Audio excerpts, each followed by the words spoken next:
me go ahead and start. Okay, so remind me really quick, Jonathan. Our first conversation, you were talking about, how you want to continue to invest more in real estate. Did we talk at all about when it comes to Airbnb, owning versus leasing a place to be able to create cash flow? No. Okay, so I'll talk about that a little bit at the end, which is a great way to be able to scale, and that's what I'm currently doing for scale. But let's focus on just evaluating Houston first and go from there. So let me go ahead and share my screen, and let me know when you can see that. Got it. Cool. All right, so what I've done here is, and let me go ahead and just start from the beginning here so you can see me do this. So I go Airbnb.com, and let me first of all go to AirDNA. AirDNA is a paid website with a subscription. You don't have to sign up for this. I'm going to let you see from my end what I see. By signing up, you can, I don't know who that is. By signing up, you can basically look at like in depth what the market is doing in Houston. But through my website, what I can see is just very like briefly some of the highs, the lows, and how it's rated. So let's go Houston, Texas. And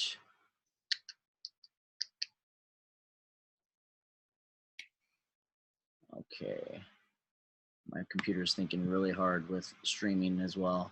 Okay, so rental demand is a 64 out of 100, which is not like my favorite number to see, but that can be made up with the rents. So the average, and keep in mind, this is taking the average of all Airbnbs, which means if someone's renting out just like a couch or a room for $30, it's incorporating that too. Mm-hmm. So, and you can even what is that number coming from? Rental demand? Just essentially occupancy. I'm pretty sure that's the average occupancy for the entire area. How many rentals are actually being rented out?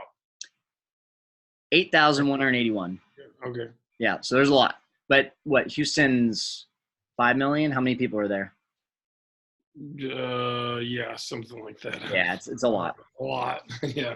So as you can see, the majority are entire homes, almost 6,000 entire homes, and then just over 2,000 are private rooms. And so we like to see, the performance of the room or the entire houses, because that's what we're going to do. But for this one, all we can see is that the average rate on a daily basis is about $120. So that's good. And then the average monthly revenue is close to, here's the deal. You follow the systems that I use, and I'll just show you as an example. Let me open up a different page here. airdna.co. I'm gonna email you. There's an easy way to do that with like a hyperlink button that my PT knows.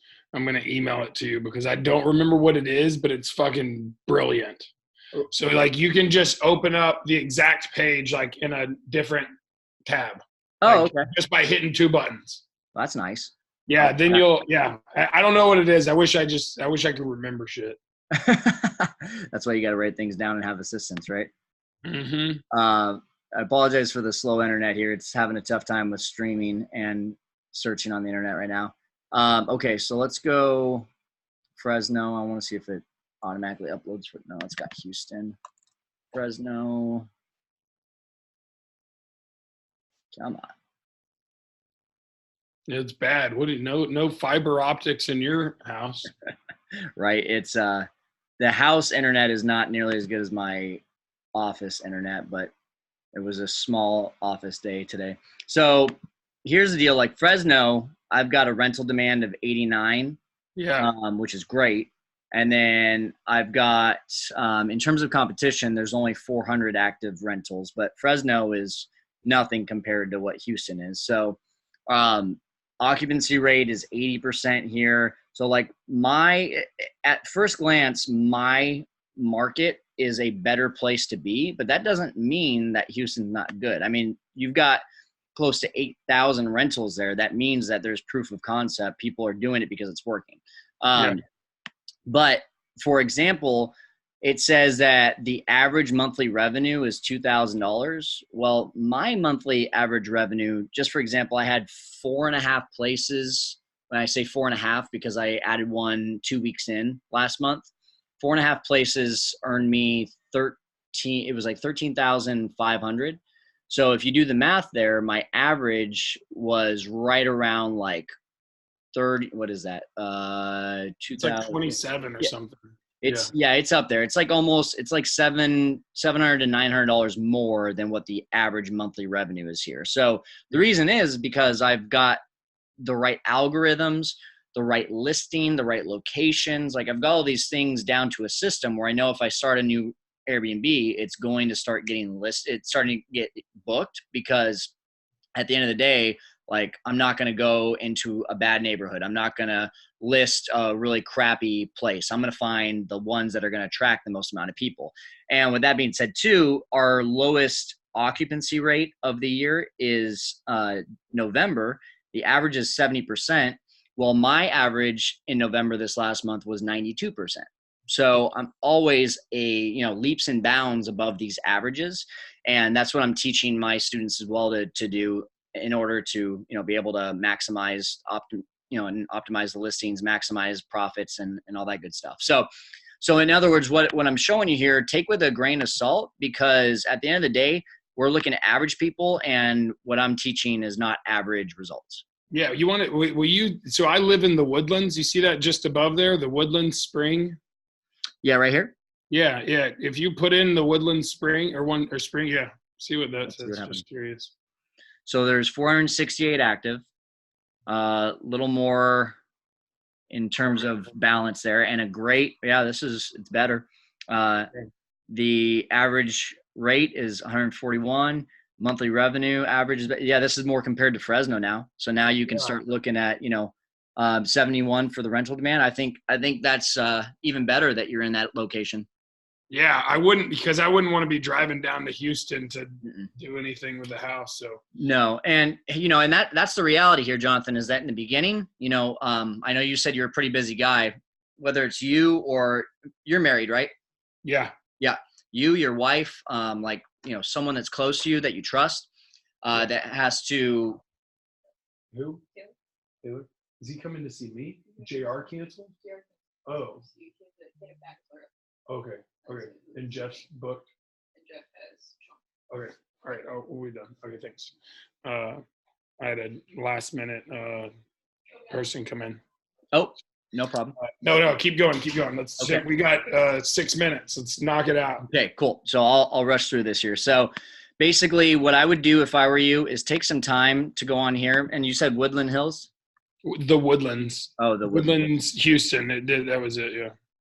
Yep. Yeah, Woodlands, Texas. Yeah. So what I would do here is I'd go, and I wouldn't put in the dates. I would just go stays, and I'm going to do entire place. I'm going to go more filters, and I'm going to put in Superhost, because I know Superhost want to book as often as possible.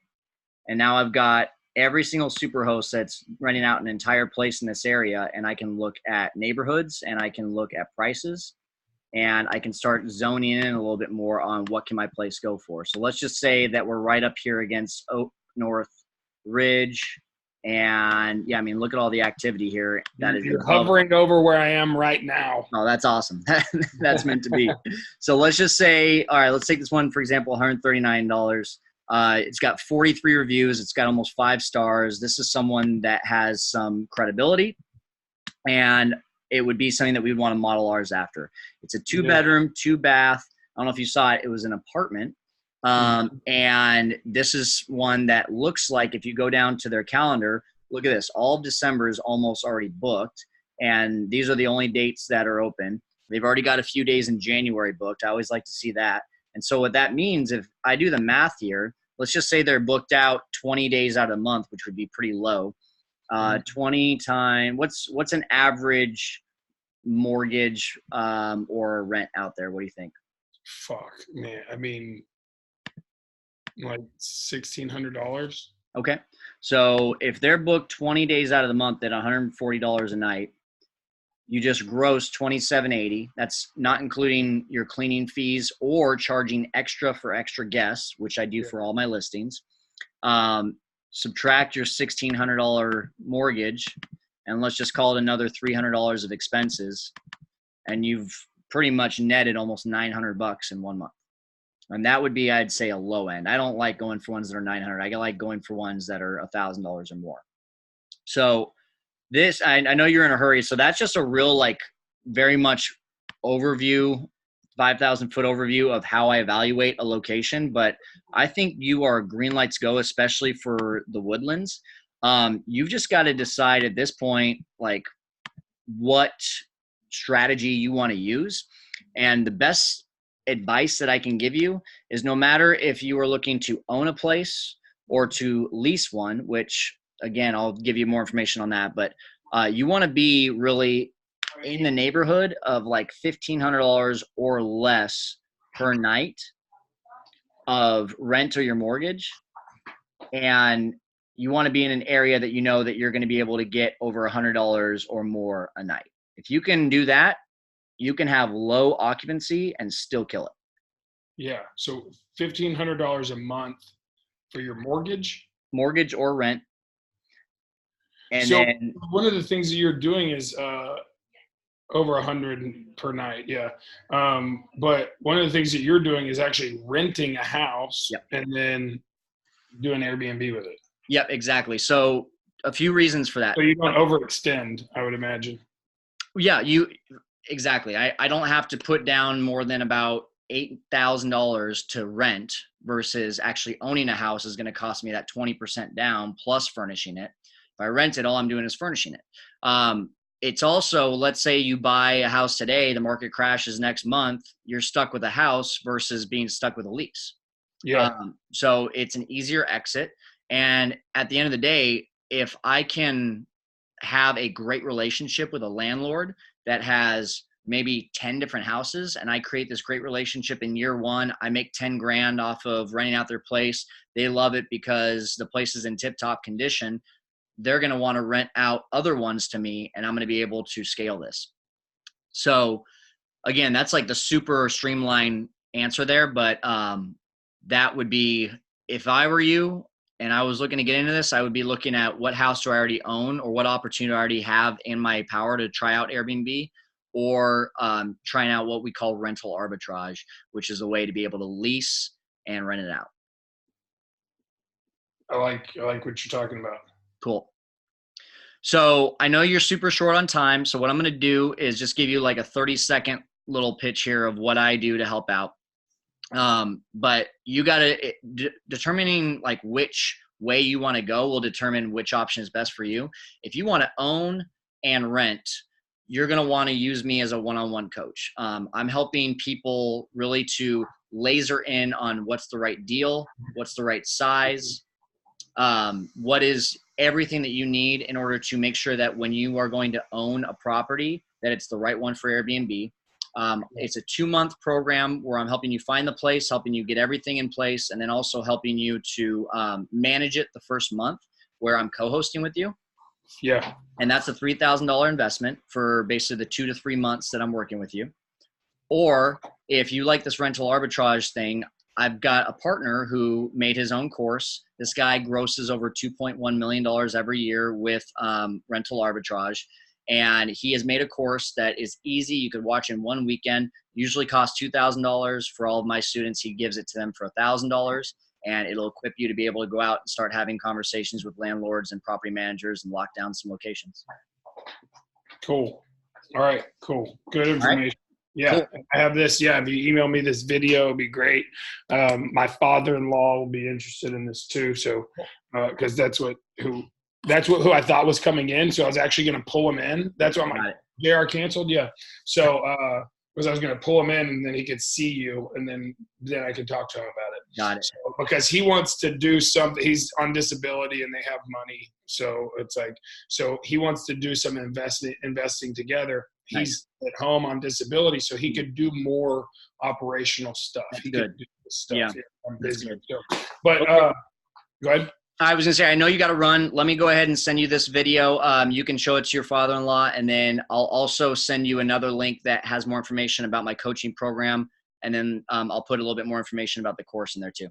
Okay, perfect. Thanks, Kyle. Thanks, Jonathan. Have a good one.